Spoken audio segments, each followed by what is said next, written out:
कुरुक्षेत्र में 15 से 24 अक्टूबर को होगा भव्य अंतर्राष्ट्रीय रामलीला महोत्सव का आयोजन। गीता मनीषी स्वामी ज्ञानानंद महाराज ने दी जानकारी। गीता ज्ञान संस्थानम कुरुक्षेत्र में आयोजित प्रेस वार्ता में महामंडलेश्वर गीता मनीषी स्वामी ज्ञानानंद महाराज और अंतर्राष्ट्रीय रामलीला महोत्सव आयोजन समिति के अध्यक्ष डॉक्टर वेद प्रकाश ने आगामी 15 से 24 अक्टूबर को गीता ज्ञान संस्थानम में होने वाली अंतर्राष्ट्रीय रामलीला महोत्सव के बारे में जानकारी दी। तो अंतर्राष्ट्रीय रामलीला महोत्सव के जो अध्यक्ष हैं वेद टंडन जी ने आपको समग्र जानकारी दे दी है कि 15 अक्टूबर से 24 अक्टूबर तक, 15 को प्रथम नवरात्र है और 24 को, ये 15 से 24 अक्टूबर तक रहने वाला है ये रामलीला उत्सव यहाँ। तो उसका स्वरूप कहाँ से प्रारंभ हुआ, कैसे उनको प्रेरणा मिली और उस क्रम में कैसे वो यहाँ तक कुरुक्षेत्र गीता की स्थली में पहुँचे और उनके मन का ये भाव कि अलग अलग तीर्थों में और पवित्र नदियों या सरोवरों के तट पर रामलीला का मंचन हो, ऐसे भाव के साथ उनका यहाँ कुरुक्षेत्र में रामलीला करने का निर्णय हुआ। और हमें तो निश्चित प्रसन्नता हुई कि गीता ज्ञान संस्थानम में ये रामलीला का सात्विक मर्यादित मंचन होगा। कि भगवान राम का अवतार जो है वो सत्व का अवतार है, मर्यादाओं का अवतार है। और इसीलिए उन्हें, जैसे भगवान कृष्ण को लीला पुरुषोत्तम कहते हैं, हम भगवान राम मर्यादा पुरुषोत्तम कहलाते हैं, मर्यादाओं का अवतार। और रामलीला का भी हमारा प्रारंभ से रहता है, रामलीलाएं हो अच्छी बात है, लेकिन रामलीलाओं का मंचन मर्यादाओं के साथ हो। संस्कार जो हैं भगवान राम से या रामलीला से जो वास्तव में संस्कार समाज को मिल सकते हैं, और हर बात प्रभु राम के चरित्र से हमें मिलती है कि पुत्र कैसा हो, भाई कैसा हो, पति कैसा हो, सखा मित्र कैसा हो, अब देखें राजा कैसा हो, रामराज। हर प्रेरणा राम के चरित्र से हम सब प्राप्त करते हैं, मिलती है। तो हमें लगता है कि रामलीला का मंचन उन प्रेरणाओं को एक संस्कार के रूप में ही समाज तक पहुंचाने का ही एक प्रयास है। जैसा वेद टंडन जी ने कहा कि ना तो समिति का किसी प्रकार का कोई ऐसा प्रोफेशनल बॉडी है इसके पीछे, संस्थानों का तो कोई प्रश्न ही नहीं, और ना ही जो कलाकार, जो बच्चे प्रस्तुति देंगे अपने, और कई वर्षों से वो तैयारी में रहते हैं और भाव, अंदर के भाव के साथ, ना वहाँ कोई ऐसा व्यवसायिक भाव किसी भी तरह का किसी के साथ जुड़ा है। और इसीलिए हमें लगता है कि रामलीला एक आदर्श प्रेरणा के रूप में यहाँ ये रामलीला का मंचन होने जा रहा है इस बार। और जो बात अभी कही गई कि बच्चे कर रहे हैं, तो बच्चों को तो लगेगा, बड़ों को भी लगेगा कि जब बच्चों में इतना भाव जो आज की आवश्यकता है, तो बच्चों के उस भाव को देख करके बड़ों को भी निश्चित एक प्रेरणा मिलनी चाहिए, और मिलेगी कि क्यों नहीं समाज को ऐसा बनना चाहिए, ढलना चाहिए। और भाषा के प्रति भी इससे, तो आजकल हमें लगता है कि अंग्रेजी का प्रभाव बच्चों में बहुत बढ़ रहा है। बुरा नहीं है, समय के साथ एक अंतर्राष्ट्रीय भाषा है, लेकिन अपनी मातृभाषा को भूल करके यहाँ रामलीला में बच्चों को अपनी मातृभाषा के प्रति लगाव, अपनी परंपराओं के प्रति लगाव, मर्यादाओं के प्रति लगाव, राष्ट्र अस्मिता के प्रति लगाव, ये सब उन बच्चों का के भीतर और उनके माध्यम से समाज में एक व्यापक प्रेरणा के रूप में मिलने वाला है 15 से 24 अक्टूबर को।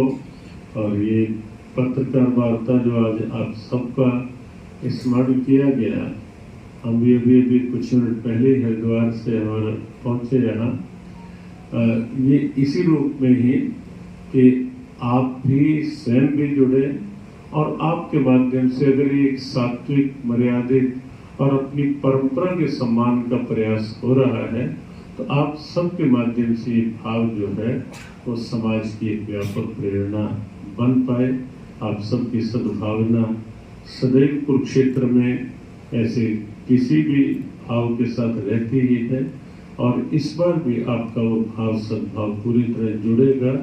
इसी विश्वास के साथ आपके भीतर कोई मन में बात हो, कोई जिज्ञासा, कुछ जानने की, कुछ और विस्तृत जानकारी लेने की हो तो उसकी जानकारी आप और अच्छे से ले सकते हैं। के सानिध्य में एक बहुत बड़ा कार्य होने जा रहा है जिसमें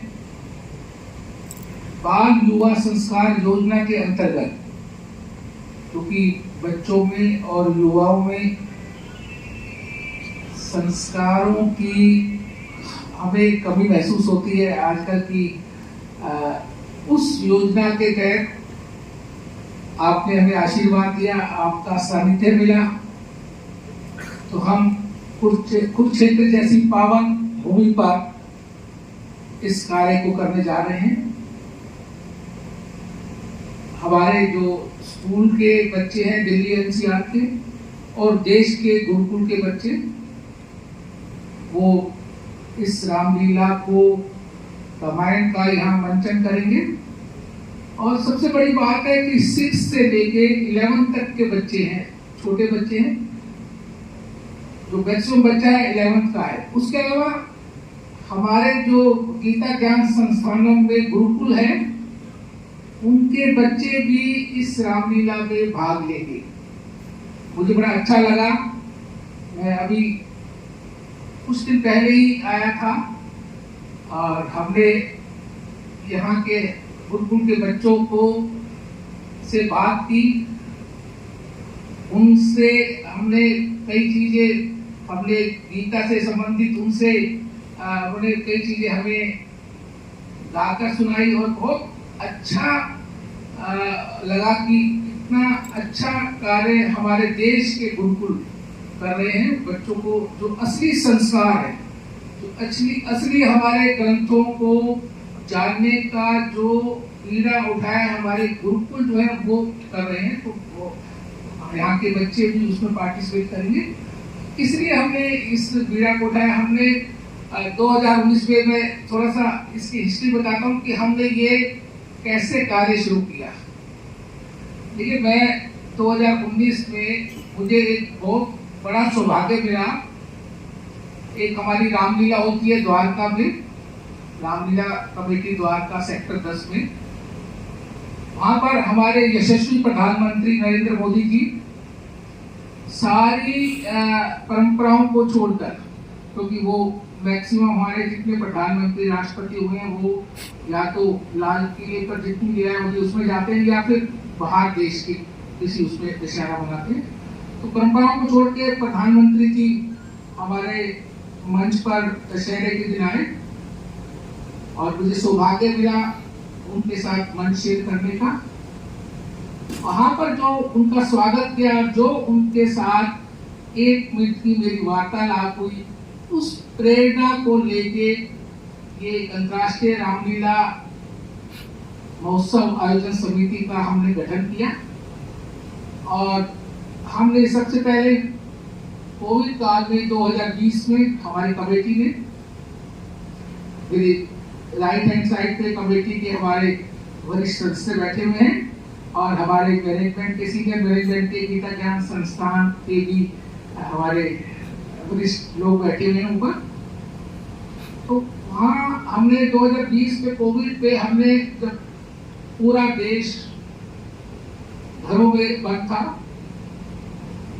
तो हमने प्रयास किया कि हर घर में रामायण को पहुंचाया जाए और उसमें हम सफल भी हुए। हमने अयोध्या में जब राम मंदिर की मोदी जी ने नींव रखी, उसी साल हमने अयोध्या में लक्ष्मणगढ़ किले में सरयू नदी के किनारे हमने एक भव्य रामलीला का ऑनलाइन मंचन किया। हमें परमिशन नहीं थी, 200 लोगों की परमिशन से देखने की, बाकी दूरदर्शन ने उसको डायरेक्ट टेलीकास्ट किया और उसको उस टाइम 11-12 करोड़ लोगों ने उस रामलीला को घरों में देखा।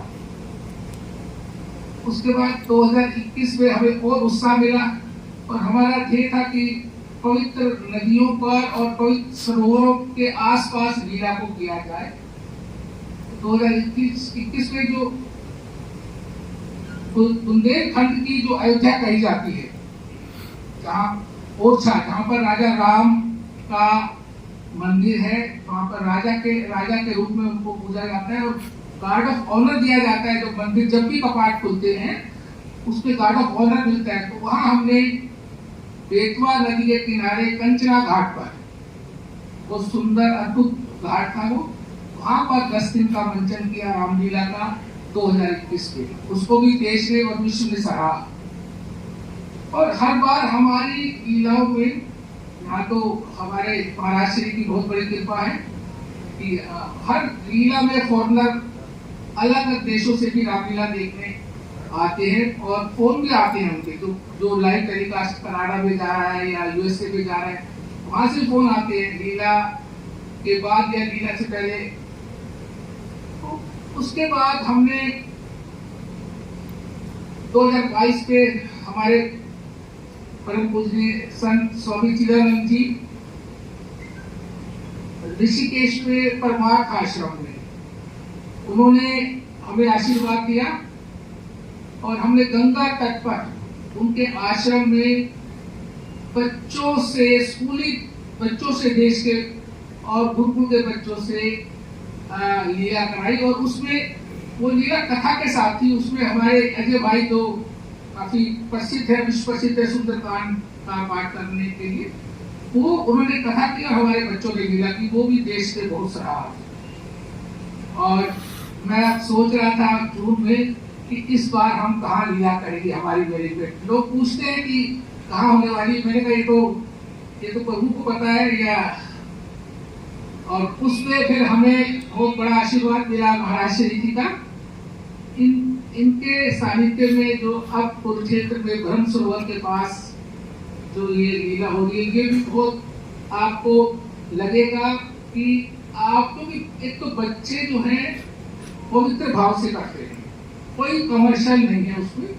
सबसे बड़ी बात है कि एक जो भावना है जो होनी चाहिए रामलीलाओं में और देश की रामलीलाओं में, अब भावना आ रही है, अच्छी भावना से रामलीला हो रही है। पहले लगता था एक टाइम में कि ये थोड़ा सा हमारा रामलीला का सिस्टम थोड़ा सा इधर उधर हो रहा है, लेकिन जब से हमारे यशस्वी प्रधानमंत्री मोदी जी आए हैं, देश में एक लहर चल पड़ी है धार्मिक अनुष्ठान की, और उस वजह से अब हमारी रामलीलाएं भी कुछ सालों से बहुत अच्छी हो रही है। तो ये कोई बच्चों द्वारा लीला है और आपको अलग से कुछ महसूस होगा जब इस लीला को आप लोग देखेंगे। मैं तो सभी पत्रकार बंधुओं से कहूंगा कि जरूर अपनी फैमिली को लाएं, अपने बच्चों को लाएं। देखिए, बच्चों को लाने से, जब बच्चों को कोई काम अच्छा करते हुए देखते हैं तो उन पर, उनके मस्तिष्क पर उसका असर पड़ता है। और अगर हमारे बच्चे, हमारी धरोहर अच्छी होगी, हमारी नींव मजबूत होगी, बेस मजबूत होगा, हमारे बच्चे धार्मिक कार्यों में रुचि लेंगे, तो कभी भी लाइफ में वो कभी उनको नाकामयाबी मिलेगी नहीं। और क्योंकि ऐसे पवित्र स्थान पे हो रहा है जहाँ पर महाराज श्री जी का आशीर्वाद प्राप्त है, तो मैं कहूँगा कि पूरा कुरुक्षेत्र और आसपास के आप लोग भी बताएं जाके कि ये लीला बच्चे कर रहे हैं, स्कूल के बच्चे, गुरुकुल के बच्चे कर रहे हैं, और आप लोग आएंगे तो हमारा उत्साह और बढ़ेगा। हम और इस लीला को अगले साल और अच्छा करने की कोशिश करेंगे। तो मैं महाराज श्री का धन्यवाद करता हूँ और महाराज जी से कहूँगा कि वो भी हमें आशीर्वचन दे। हमने एक प्रेस नोट भी तैयार कर रखा है।